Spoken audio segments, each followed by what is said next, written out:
Hi friends, evening வந்து ஏதாச்சும் snacks சாப்பிடணும்னு சொல்லிட்டு தோணிகிட்டே இருந்தேன். அதனால் என்ன பண்ணேன்னா சிக்கன் வாங்கிட்டு வந்து ஃப்ரைடு சிக்கன் பண்ணலான்னு சொல்லிட்டு பிளான் பண்ணோம்.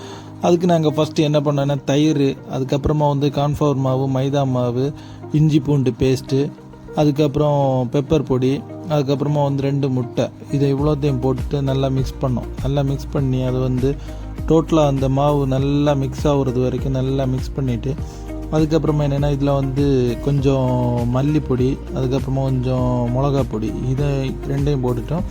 இதையும் கூட சேர்த்து நல்லா மிக்ஸ் பண்ணோம். நல்லா மிக்ஸ் பண்ணிவிட்டு அது வந்து நான் இந்த கலர் ஆகிறது வரைக்கும் நல்லா மிக்ஸ் பண்ணிவிட்டு, அதுக்கப்புறமா வந்து இன்னொரு பிளேட்டில் வந்து லைட்டாக கார்ன்ஃப்ளவர் பொடி, அதுக்கப்புறமா வந்து மைதா மாவு, இது இவ்வளோத்தையும் வந்து சும்மா எடுத்துகிட்டு தனியாக நல்லா மிக்ஸ் பண்ணி வச்சுட்டு, அதில் வந்து நம்ம மிக்ஸ் பண்ணி வச்சுருக்கிற அந்த சாஸை வந்து அந்த மாவு கூட போட்டு நல்லா மிக்ஸ் பண்ணணும். நல்லா மிக்ஸ் பண்ணிவிட்டு அதுக்கப்புறமா அதை ஒரு டிப்பு இன்னொரு தனியாக ஒரு தண்ணி எடுத்து வச்சுட்டு அதில் வந்து முக்கிட்டு, அதுக்கப்புறமா அதுக்கு மேலே வந்து மறுபடியும் இந்த மாவை போட்டு நல்லா மிக்ஸ் பண்ணணும்.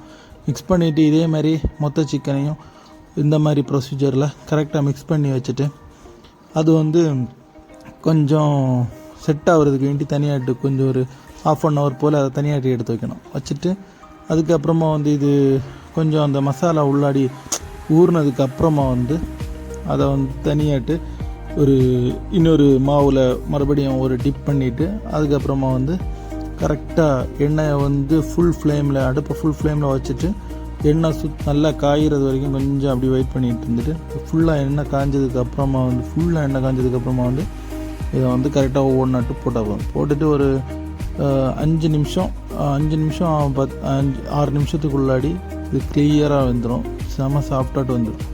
அதுக்கப்புறமா நாங்கள் ஃபுல்லாக வந்து போட்டுட்டு இது ஃப்ரை ஆகிறது வரைக்கும் வெயிட் பண்ணிகிட்டே இருந்தோம். சாப்பிட வேறு நல்ல டெம்ட் ஆகிட்டே இருந்துச்சு. சரி எப்படா வெந்து வரும்னு சொல்லிட்டு ரெடி பண்ணிகிட்டு இருந்தோமா, கடைசியில் அது ரெடி ஆயிடுச்சு. ரெடி ஆனதுக்கப்புறமா வந்து சாந்தத்தை எடுத்து லைட்டாக டேஸ்ட்டு பார்க்கலான்னு பார்த்தா, ஒரிஜினலாகவே கேஎஃப்சியில் பண்ணால் எப்படி இருக்குமோ அதே டேஸ்ட்டு அப்படியே இருந்துச்சு. வேறு லெவல். நான் வேறு என் ஒய்ஃபுக்கு கொஞ்சம் பாராட்டெல்லாம் கொடுத்துட்டு சாப்பிட ஸ்டார்ட் பண்ணேன். அதுக்கப்புறமா எங்கள் வீட்டில் எங்கள் அப்பா அம்மா எல்லாருமே நல்லா சாப்பிட்டுட்டு, வேறு லெவல் டேஸ்ட்டில் இருக்குன்னு அவங்களும் சொன்னாங்க. அவங்க இதுவரை வந்து இந்த ஃப்ரைடு சிக்கன்லாம் சாப்பிட்டது கிடையாதா, அவங்க இன்றைக்கி தான் முதல்ல சாப்பிட்றாங்க. இதுக்கு முன்னாடி நானும் எங்கள் அண்ணனும் இந்த ஃப்ரைடு சிக்கனை 450 ரூபா கொடுத்து கேஎஃப்சிலேருந்து வாங்கிட்டு வந்தோம். அதை விடைக்கும் வேறு லெவல் டேஸ்ட்டில் இருந்துச்சு. நல்லா சாப்பிட்டா வேறு லெவலில் ஒரிஜினலாக கேஎஃப்சி சிக்கன் சாப்பிட்டா எப்படி இருக்குமோ அதே டேஸ்ட்டில் இருந்துச்சு.